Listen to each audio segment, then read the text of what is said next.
Hey guys, welcome back. I am DC, your host of Barside Jive Live, and we are so happy.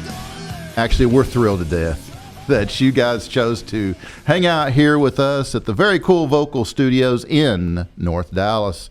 This show happens at 7:30 p.m. Central Standard Time every freaking Thursday and features some of the very best singer-songwriters in the U.S. of A.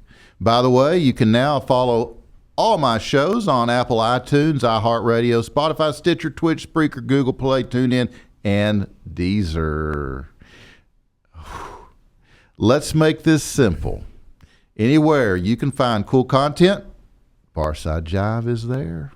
In fact, if you happen to be listening to us as a podcast, I'm talking audio only right now, you can view the show by going to vocalnow.com. And remember, vocal is intentionally misspelled with a K. That's right, Brad, with a K. And look at the top of the app or the top of your browser, and you should see us live right now.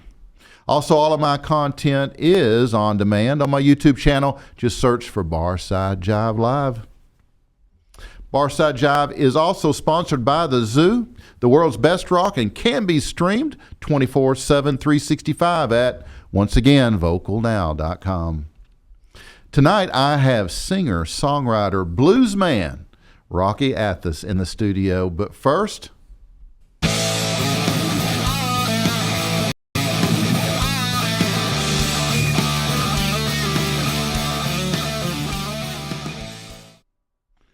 all right. My rock music segment is brought to you by Old Grapevine Cigar and Tobacco Shop, located in historic downtown Grapevine, Texas. Tonight, our featured cigar is the Drew Estate Liga Privada Private Blend, number 9, Corona Viva. Say that fast 3 times. Pre-release. This cigar is a pre-release, and we've got a photo. I love photos. I do too. Isn't Jay so good at bringing up photos? He is. That's good, Jay. And Jay, what a choice in photos. Jay smoking that one? Yeah, currently. Jay does smoke a cigar. Did you know that? I did not know that. Yeah, he just can't smoke in the building, Yeah. but he does smoke a cigar, yeah. Well, anyway, guys, this flavor-packed cigar is quickly going to garner a cult following. Remember, I said it's a pre-release. That's because Drew Estate beefed up the 94 rated recipe by adding a bit more Ligero to the core. Bold, delicious Ligero. Expect more flavor, more oomph, more boldness, more reasons to love Liga Privada number 9, as if there weren't enough already. If you're a fan of Liga full-bodied cigars or dark creations, it's what they used to call the bee's knees. And I know many of you don't even know what bee's knees were, right? So, you don't?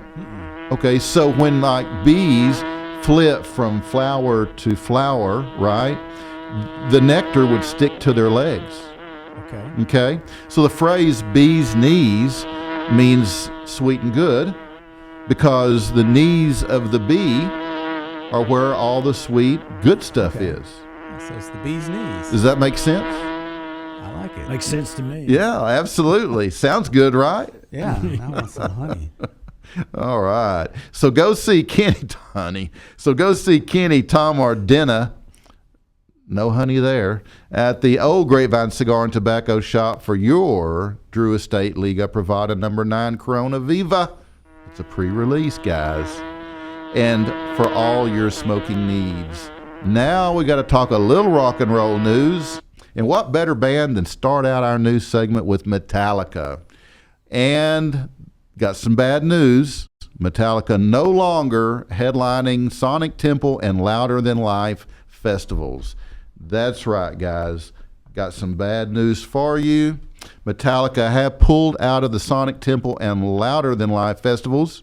They were scheduled to play both Friday and Sunday night, performing 2 different sets at each. James Hetfield has released a statement. That's right, guys, a statement further detailing the news, and I got it right here on Barside Jive.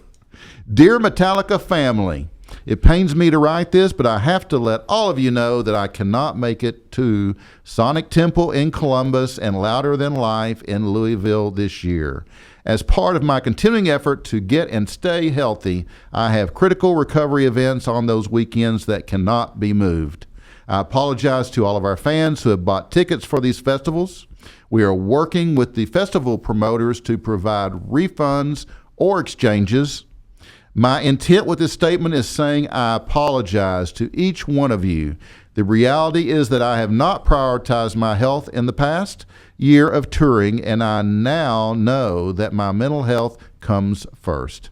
That might sound like a no-brainer for most of you, but I didn't want to let the Metallica team or family down, and I alone completely compromised myself. Looking on the brighter side, my therapy is going well. It was absolutely necessary for me to look after my mental, physical, and spiritual health. I want to stress that the band will play all other announced 2020 shows. I'm looking forward to getting back to playing and seeing all of our great South American fans in April. And, of course, playing Epicenter in Charlotte. Welcome to Rockville in Daytona and Aftershock in Sacramento. We will still play 2 unique sets at each of these festivals. Beyond 2020, I am optimistic about the blessings I have been given and what the future brings. I appreciate all of the great prayers and support from everyone since I went into rehab last September. Like the moth into the flame, being human in this career has its huge challenges and can be difficult. Your understanding helps the healing. James Hetfield. Well, guys, so that at least that part of the tour is off, but we got more coming from Metallica, so that's a good thing. But that happens in this industry, just like he said, and hate to hear it, but I'm glad he's sought help for his needs, and we wish him the best as he continues on his road to recovery. On a more positive note, the Black Keys are hitting the road, appearing in 35 markets over a summer run that spans July into September. The group will hit the road beginning July 7th in Seattle, crossing the country, with the tour wrapping up in Jacksonville, Florida on September 6th. The Grammy-winning rockers will be joined on the run by another big Grammy winner, as blues rock guitarist Gary Clark Jr. will be on board for the majority of the run. In addition, All Alas, Jesse Wilson, the Marcus King Band, and Yola will also play select dates during the tour. Tickets for the run will go on sale this Friday, February 28th at 10 a.m. local time via the band's website. The current run continues the band's support of their Let's Rock album. So check out their 2020 summer tour schedule on my Facebook page. Just go to Barside Jive Live. And that wraps my rock news. Oh, Jay. That wraps my rock news for this Thursday. If you like my rock music news, then my Tuesday and Thursday shows, 7:30 p.m., are the place to come. If you like rock and roll history, then turn on and tune into my daily dose of rock music simply by checking out my YouTube channel. It's the Daily Dose playlist, Barside Jive Live.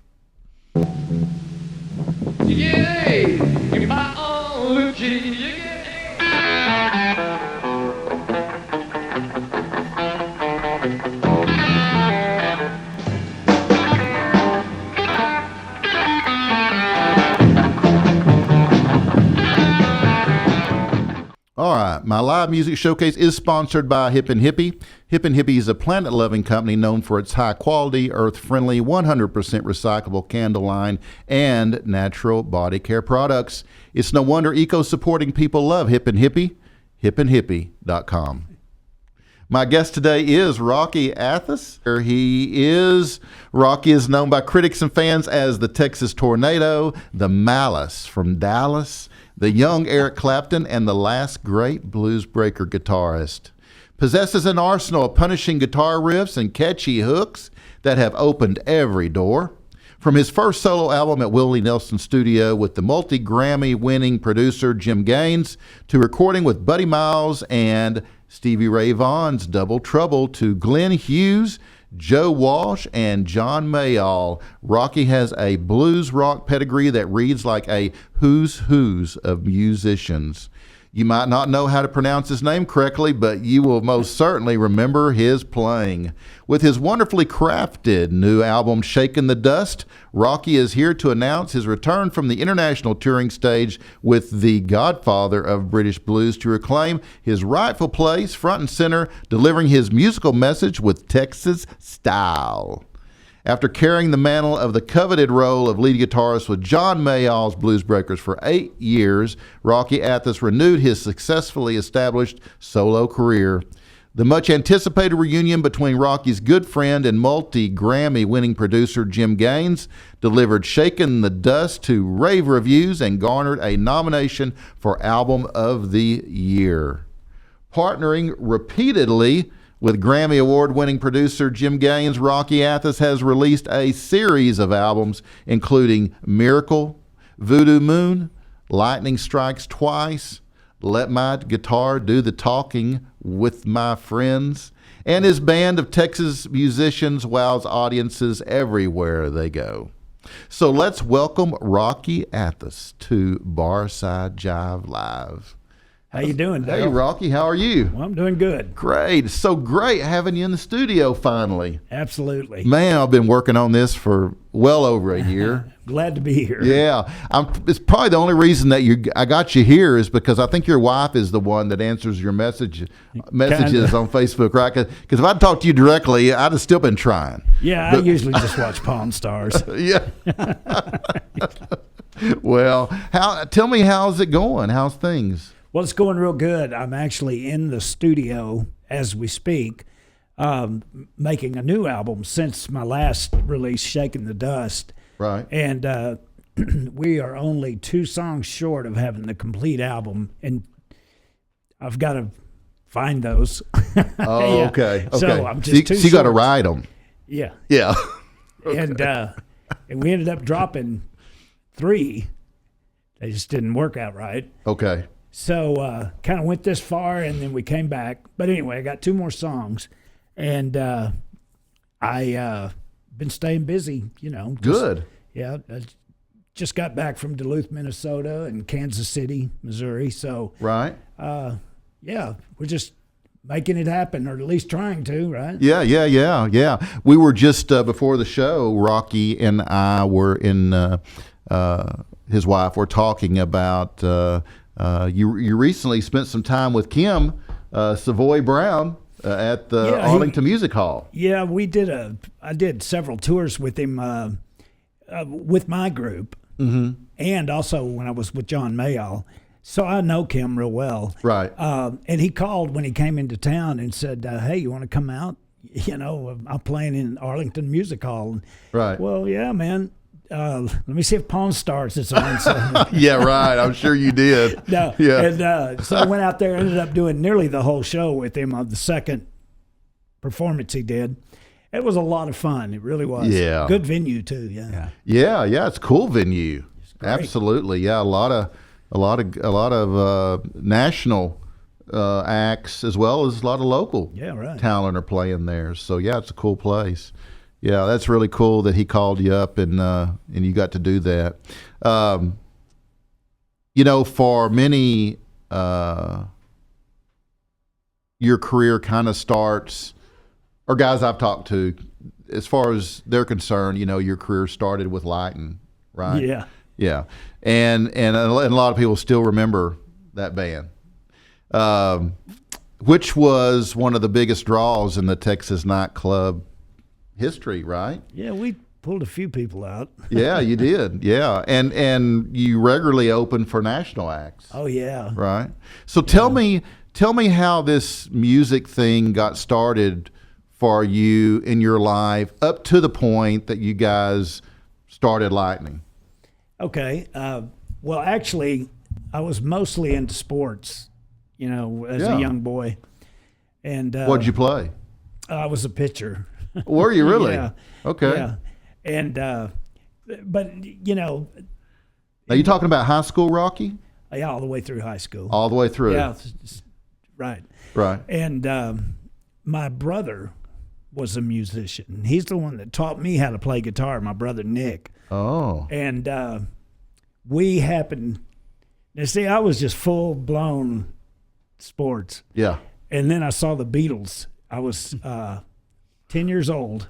Yeah. And that's when I started doing both a little bit, and going, wow, this is totally the greatest. Yeah. And that's how that started. And then my brother taught me how to play. And then, of course, you start hunting for other guys that can play. Yeah. Which my first drummer was a bongo player. So, yeah, I'm sure that sounded real good. Yeah. That's what it was. Yeah. I didn't know anybody had a set of drums.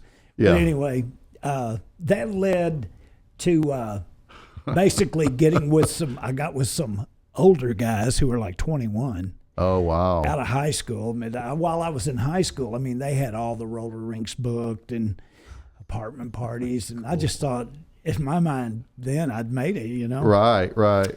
And then it just led to finally finding some players in Cleburne, Texas that I played with, Chris Skiles and Kevin Leck. And from there, we started getting all kinds of shows and opening up for people and, was playing the club circuit or whatever you want to call it. And it just went from there. And that's when we decided, because band was named Lambert back then, back a long time ago. And then we decided to start our own group, and we called it Lightning. And that's when it started. Kind of took off. Mm-hmm. Yeah. Well, now how old is your older brother, right? Yeah. How much older was he? He's 7 years older. So he's 72. Okay. So he was a guitar player? Still is. Still is? Yeah. Yeah. He writes on a guitar. And oh, does he? Yeah. Okay, cool. Very cool. So now, my understanding is you're not just a native of Texas. You're like more than that because, you're a native of Dallas. Mm-hmm. But you're a native of Oak Cliff. Oh, yeah. Right. I lived there till 20 years ago. Wow. That's where I was born and raised. Right. Oak Cliff, Texas, right. along with Stevie and Jimmy and right. Jimmy Wallace. Wow. That Oak Cliff, pretty cool area. I still go there a lot, especially to eat their Mexican food. Yeah, exactly. Yeah, there's some good Mexican food over there. So, did you live pretty close to Jimmy and Steve? It's walking distance. Oh wow! Okay. Yeah, it was pretty close. Yeah. Yeah, I grew up. It was kind of funny. One of my first bands. This is how far back it goes. I was in the 5th grade, and I used to practice one street over from where Stevie lives on Glen, or used to live years ago. Yeah. And we were like childhood friends, Stevie Ray Vaughan. Right. Of course, he was called Steve then, but anyway, he used to come over to listen to us practice when he'd hear us tinkering around, Of course, we were kids. Right. But you were older than him. But no, he's older than me. Oh, okay. Yeah, okay. Yes. And he would come over, and I just remember one particular time he came and he wanted to, play with us, and the guy who was playing guitar with me at the time said, "Man, you can't come in. My mother isn't home." She said, "Nobody else can come in except the band." And so he goes, "Well, okay." And so he said, "But you can play with, this ball." And Stevie that was out in the front yard. And this really is a true story. Okay. And he was kicking it up in the air and throwing it up on the roof and having it bounce back down to him, waiting until, it was Charles Mills, that was him. Anyway, waiting till Charles' parents came home, and then he could come in. But it's just a vision that I still have as clear as day. Wow.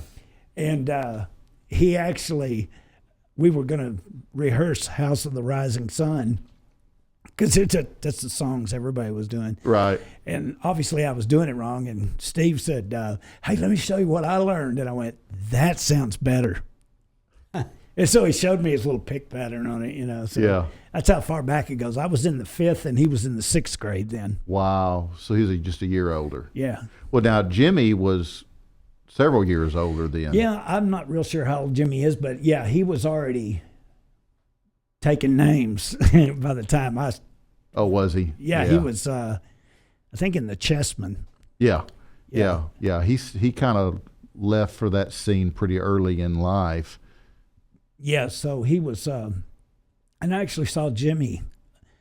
And I remember talking to Steve about it in lunch one day, in lunch period. Yeah. Yeah, and he's awesome. Jimmy Vaughn was opening up for Jimi Hendrix, and I kept thinking that's Steve's brother. Right. He's the Chessman. Right. Whoa, and he was awesome that night. Just awesome. And I remember me and Steve talking about it at lunch the next day. Right. And he was telling me some story about a wah-wah that he got from Jimmy. Yeah. Or something. Yeah. And it's just funny. That was just our history in the town. Yeah. We're all in that little group of like-minded musicians. Yeah. A lot of talent. Yeah. Oh yeah. Yeah. Wow. You and the Vaughns, and a lot of talent came out of Oak Cliff. Absolutely. Yeah. Rocky, for the few people out there that may not be familiar with your stuff, why don't we just play them a little? Sounds good to me. Anything particular you want to start with? These are all out. These are all off your newest album. Okay. Well, I think Dictator would be a good one to start. That's the one that they did the video on for us, and right. We can check that one out. All right. Well, it just happens to be in the number 1 slot. So okay. There you go. I don't know how that how happened, that but works out. yeah, it is. So here we go. This is Dictator, and you're watching Barside Jive live with Rocky Athos.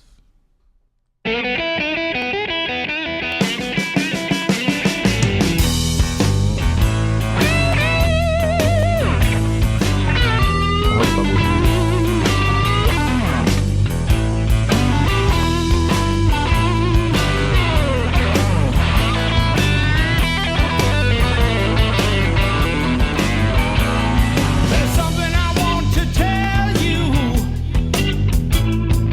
something I got to say. When your life is in the fast lane, please get out of the way. Dictator drives me insane.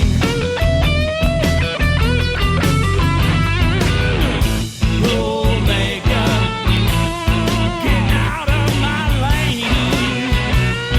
You're messing with my life.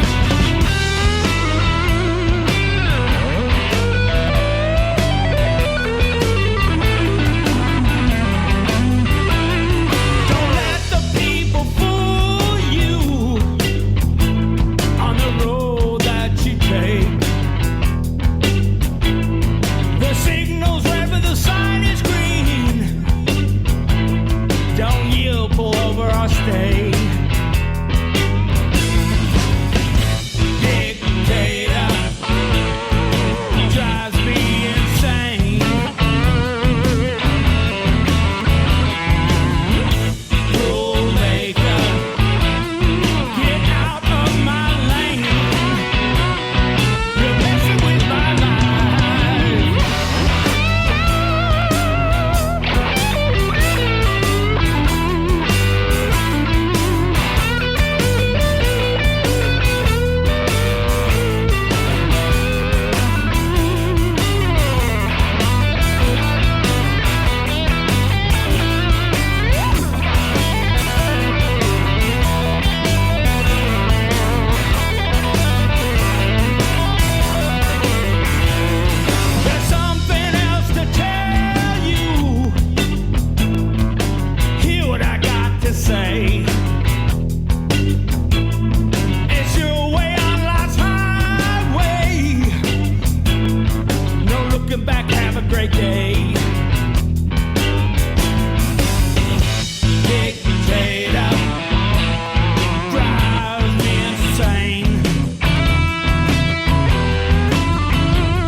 guys. We are back with Rocky Athos, and I want to tell you, by the age of 23, the Oak Cliff, Texas native had been included in Buddy Magazine's now legendary list of top guitarists, one of the first and the youngest to receive that honor, which is quite an accomplishment, Rocky. Rocky shares that honor with Eric Johnson, Jimmy and Stevie Ray Vaughan, Billy Gibbons of ZZ Top, and Johnny Winter. Wow. Yeah, that's huge. That was pretty cool when it happened. Yeah. But that came out of nowhere. Yeah. Just one day they go, "Hey, did you know you're picked?" And I was like, "Well, okay, cool." Yeah, exactly. Yeah. You didn't have to pay for it. No, it wasn't. It just came my way. That's good. Yeah, that is really awesome, Rocky. Thank you. So how many years did you guys play? Well, let's see. Maybe 10 years off and on. Yeah. And then after Lightning, because we did so many dates with people like Black Oak, Arkansas, and stuff like that, Jim Dandy called and wanted to know if I wanted to come record with him on a new album and go out on tour. Yeah. And the money felt really much better. Oh, yeah, I guess so. I went out with Black Oak for the longest time. Right. We did, as a matter of fact, Black Oak's last greatest hits album, I have 2 songs on that album that I wrote. And now, funny story, I didn't find that out, that there was a greatest hits album, till I decided to go look at stereos with my wife at Best Buy. So I walk into Best Buy and I thought, well, I'm just going to look at the Beatles section and see if they've got that remastered thing they had. Okay, right. Something. And I saw Black Oak, Arkansas, and I looked and said greatest hits, and I hadn't seen that when I turned it over, and there was 2 of my songs. That's how I found out. Wow. That's kind of weird. Did you call Jim Dandy up and say? No. I mean, that was a part of the contract. They can repackage, do whatever they want to do. But that's how I found out. That's how funny this business is. Sometimes you go, well, I'm on a greatest hits album now, so that's kind of cool. But anyway, that's wow. So you're not so no paycheck.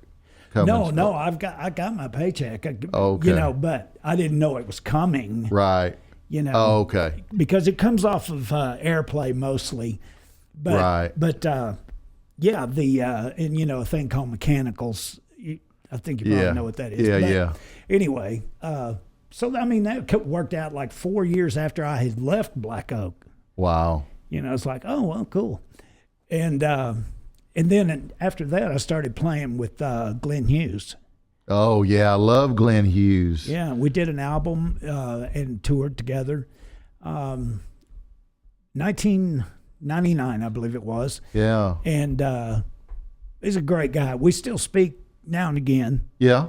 I went on tour with Mayall, and I asked the guys, who's opening up? Who are we playing with here in Italy, Well, it's Glenn Hughes. I went, take me to the gig. I went down early and we both didn't know each other was there, Right. I was waiting outside his dressing room and he goes, Rookie.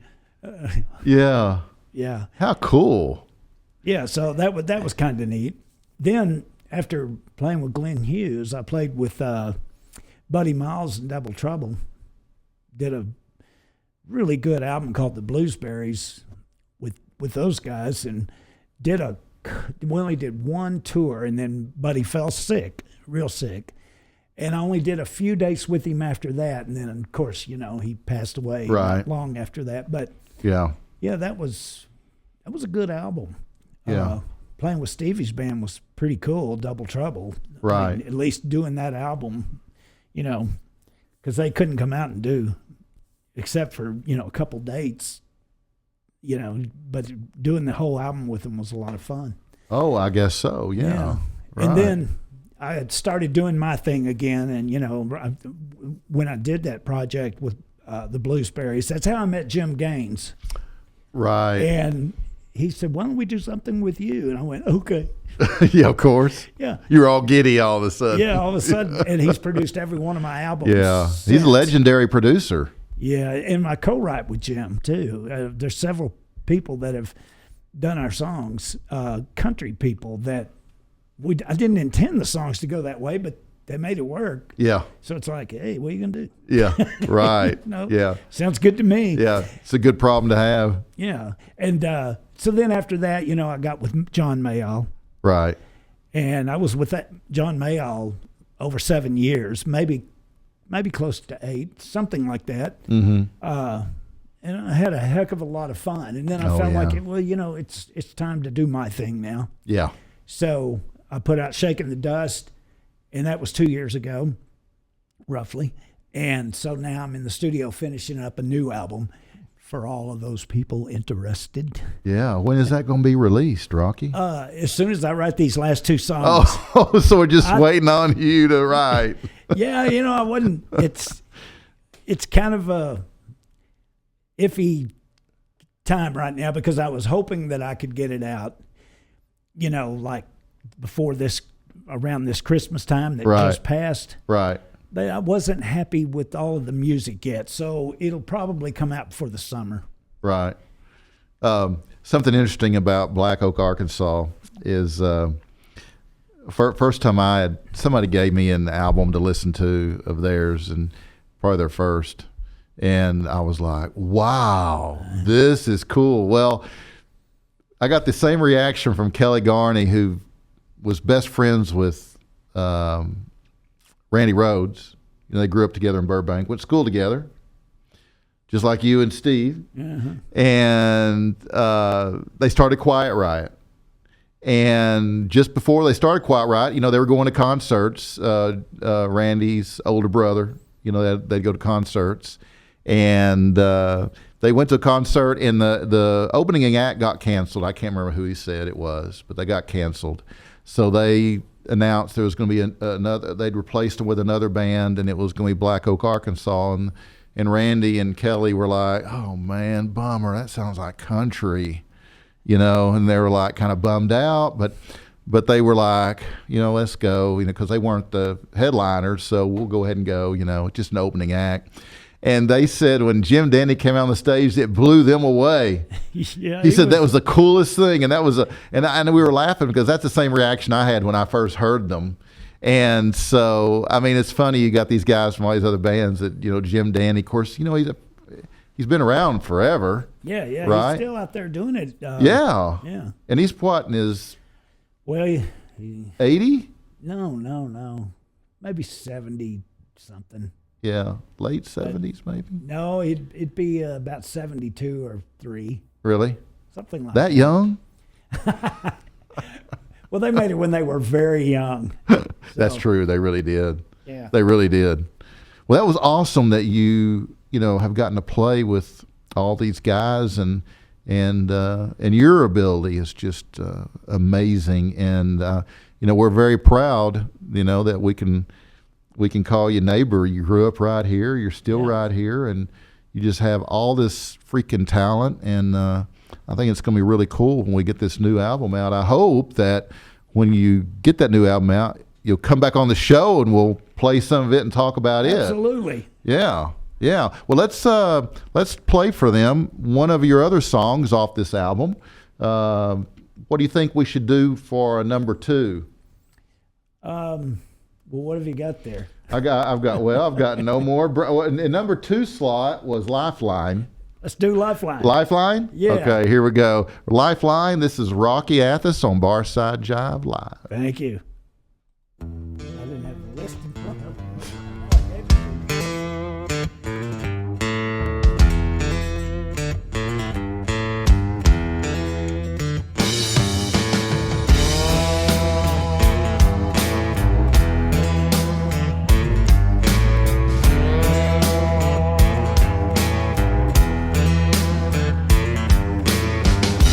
Another long day, lonely night. I'm here alone, without a fight. I'm not right, and you're not wrong. Just need a little help to learn to get along. What's gonna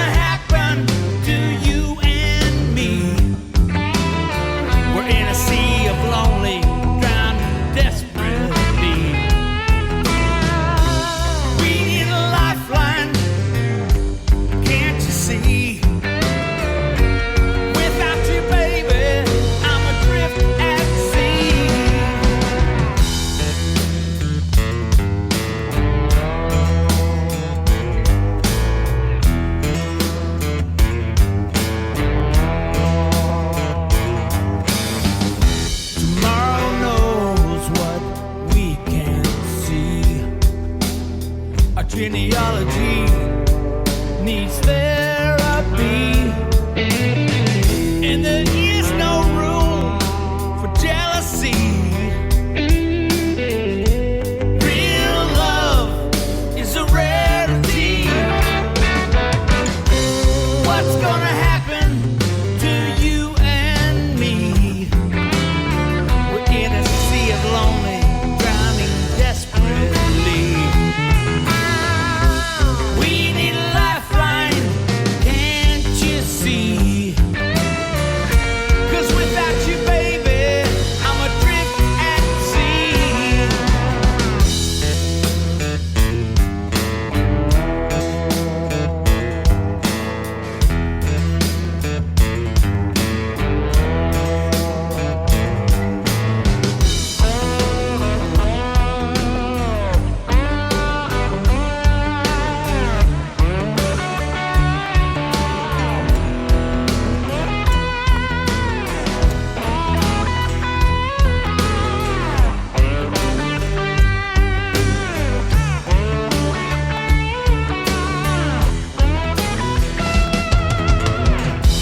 It's been too long, now I see. I'll throw you a lifeline, please come with me. Tomorrow knows what we can be. I need you here, standing next to me. It's gonna happen for you and me. No sea of lonely for eternity. We built a lifeline, it's our legacy. Well, you're my baby, just you and me.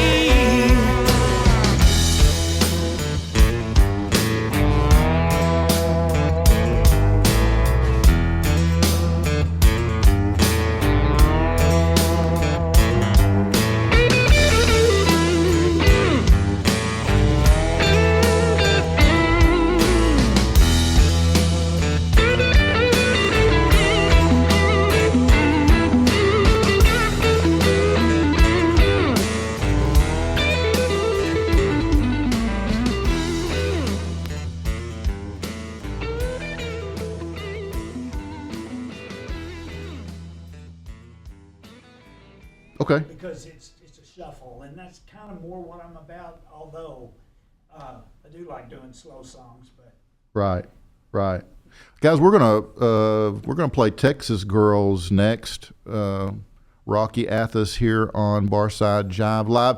But we've been talking about some of the folks that Rocky has had in his life, in his music life anyway.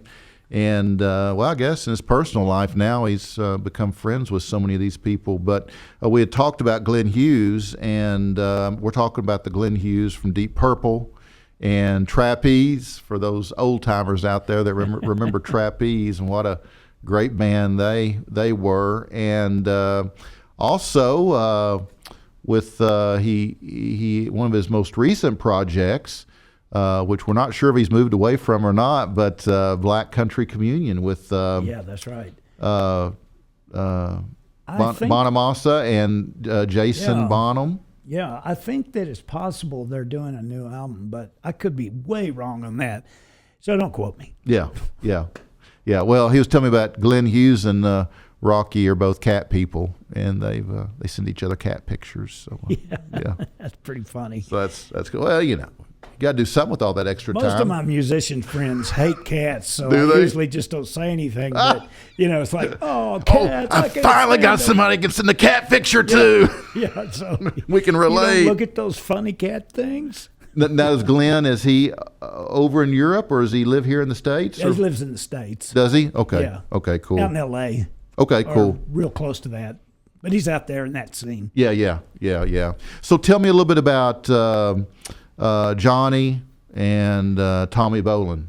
Well, interesting. I met Johnny Bolin when I was playing with Black Oak, Arkansas. He became the drummer. Uh-huh.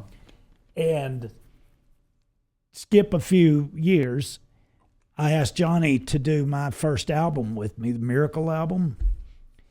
And so Johnny did that. And while we were doing that album, I ran into Glenn Hughes. And Glenn Hughes, they all put together a Tommy Bolin tribute.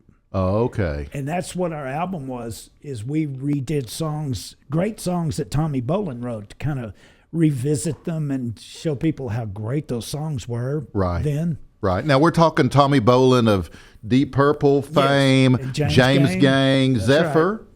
Right. Zephyr, That was the first big band he was in. Yeah. And then, of course, he was just Tommy Bolin. Right. But, and Johnny had a few little health issues, and he retired for a minute just to kind of recoup. Mm-hmm. Now he's back with Black Oak, Arkansas. He's Oh, out really? touring with them again. Yeah. Oh, okay. Okay, very cool. But it was really cool. Johnny's a great guy. I'd go to Johnny's house when we were like in Sioux City, Iowa, and they still have Tommy's room frozen in time, from identical, even to the velvet pants on the back of the door, that he left there to go out and do a couple of dates when he accidentally had an accident, Wow. And I just thought that was the greatest thing. That Wow. no, this is Tommy's room. Yeah. It'll always be Tommy's room. And they've just kept it that same way. Yeah. Wow. And it's it was real moving for me, and then buy him birthday cake on his birthday and stuff. Wow. But Johnny and I are still super close. I played in Nebraska a couple of weeks ago, and that's not too far from Iowa. Yeah. And Johnny was trying to come out and see us play, and he got snowed in. So Yeah. it's like, oh well. Yeah. That's up there with all those states that there's nothing there to see.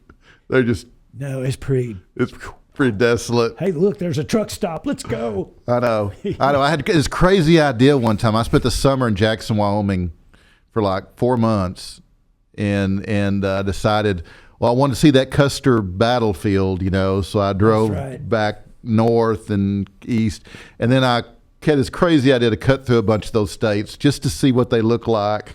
Yeah. I should have read up on it first, because that was the biggest waste It of looks gasoline. like they haven't mowed in years. Yeah.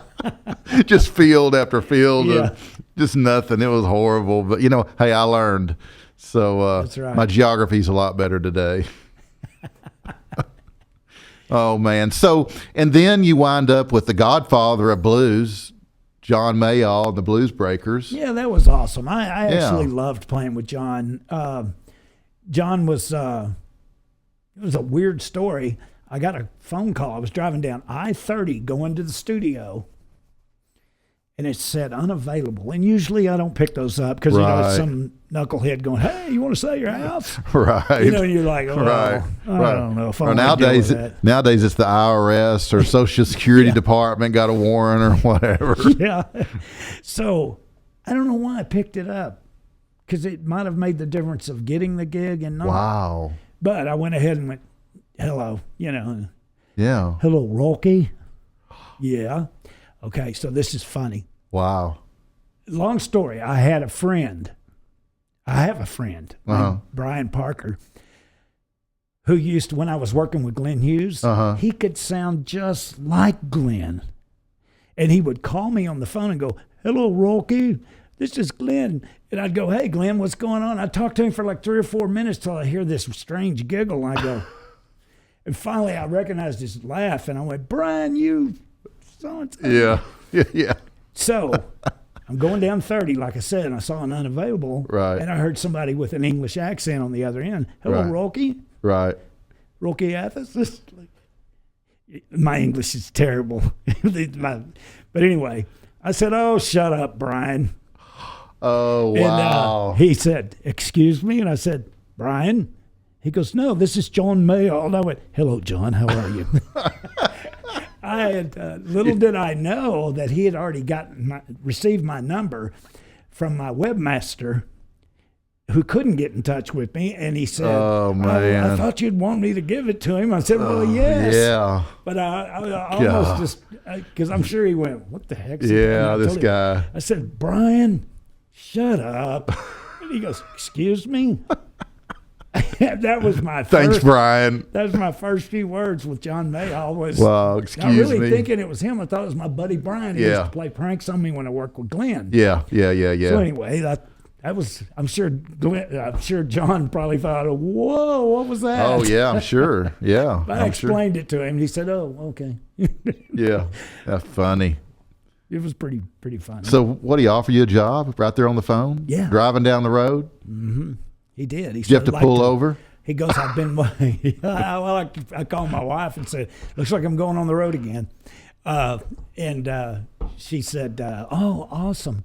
Of course. But Paycheck. yeah, but he asked me if I'd like to come and record a new album with him, and he said, "I bought all your records," and he goes, "I love them." I went, "Well, thank you." That's a compliment. Yeah, and so he said, "I thought you would be perfect Wow. for what I'm doing right now," and I said, "I think that would be awesome." Wow. And little did I know we'd be going out for 10 weeks at a time, because John can go out for many long stretches. And but it was good. They went by fast. Yeah. You know, and at the time he was letting my wife go out with me and get on the tour bus and ride, and Wow. you got to see the world, and a lot of fun. Yeah. Although I got very ill in Russia. Oh, did you? Yeah, I drank their water. Oh, yeah. You got to be careful with that water. Man, These countries. lasted almost 8 days straight. I was Oh. so sick. Yeah. So far from home too.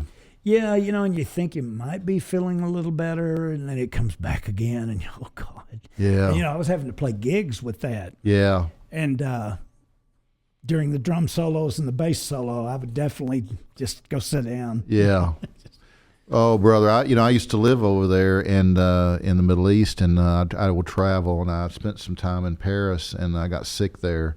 And I'm going to tell you, people need to get on the ground and kiss American soil and be thankful for our healthcare system, because as bad as some people may say it is, you haven't, until you've had healthcare in other countries, my experience was it's so much better here. It is.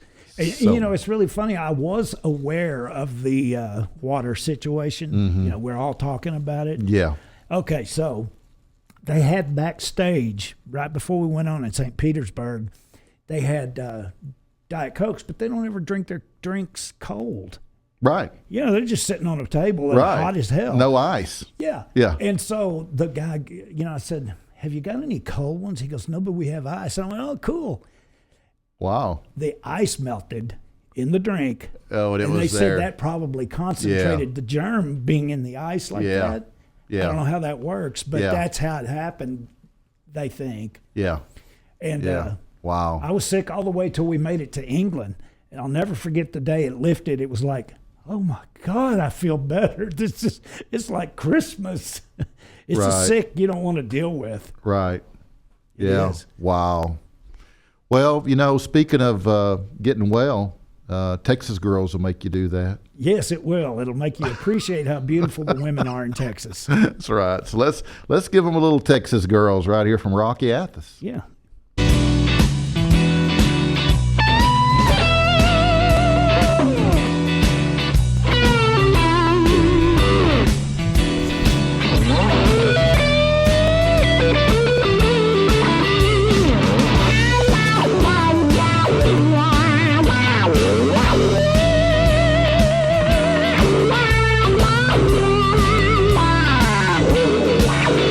Hip shaker,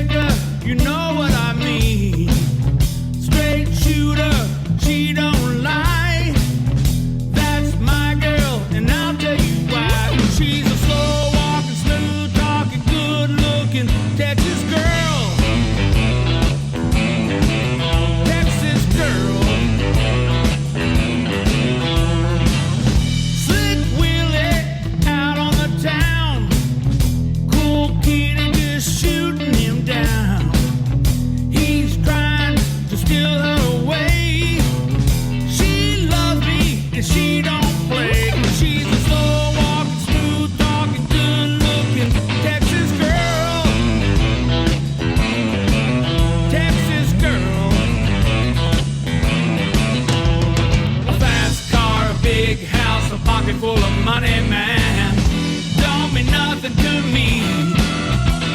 I wouldn't trade my baby for a rich man's gold.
Guys, I want to thank Rocky for being here tonight. I kind of want to wrap this up, unfortunately, because of time. But, I've been listening to The Essential Rocky Athos Volume 1 and 2, and I love the fact that Rocky paid homage to artists who had influenced him, like Eric Clapton and Leslie West of Mountain. And I love Eric Clapton's work. Oh my gosh, from Cream forward.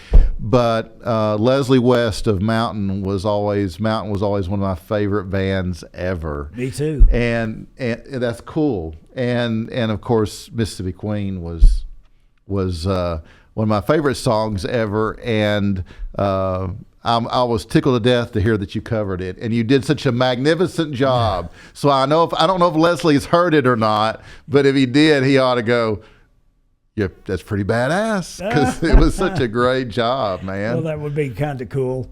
Yeah. What a great player, Leslie West. I mean, wow. Absolutely. Yeah. Best tone for rock blues I've ever heard. Yeah. For me, I love that Les Paul Jr. sound he had in the 70s. Right. Oh, yeah. Yeah, it was awesome. Oh, yeah, absolutely. So I know that you're in the studio now. We've talked about that. You're working on this latest album. You got a couple more songs to wrap up, and I know you've got some stuff coming up here in a few months. But I want to make sure people know how they can follow you, where they can purchase your music. I'm sure on all the platforms they can get your music probably anywhere. Well, it's interesting. I do have people go, "Where can I buy that album?" I go, "Anywhere music is sold." Right. I mean, that's the only way I can break it down. You start going, well, you can go to, right. But yeah, you can obviously do that. If you're interested, you can buy it anywhere music is sold. And my Facebook, is Rocky Athos business page or whatever. It's just Rocky Athos.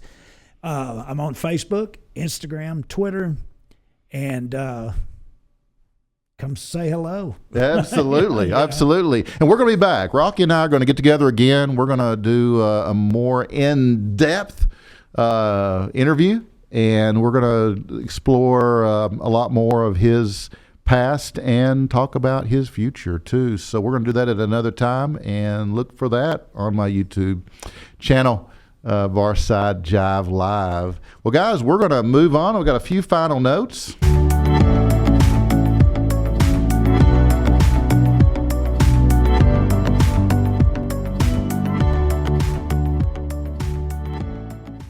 Well, beside my Tuesday and Thursday 7:30 p.m. live shows here at Vocal Studios, check out my weekly show in the Dallas Design District on Wednesdays from 7 to 8 p.m., 1523 Dragon Street, featuring singer-songwriters and visual artists.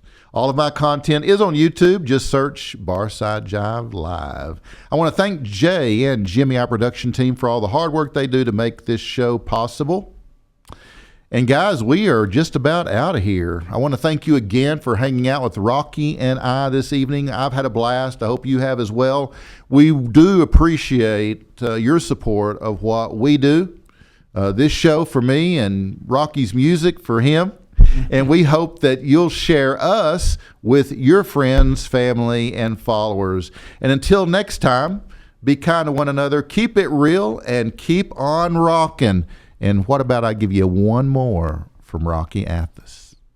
Thank you, Daryl. You're welcome, Rocky. It's been a pleasure. Yep, absolutely.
Again from the top, please.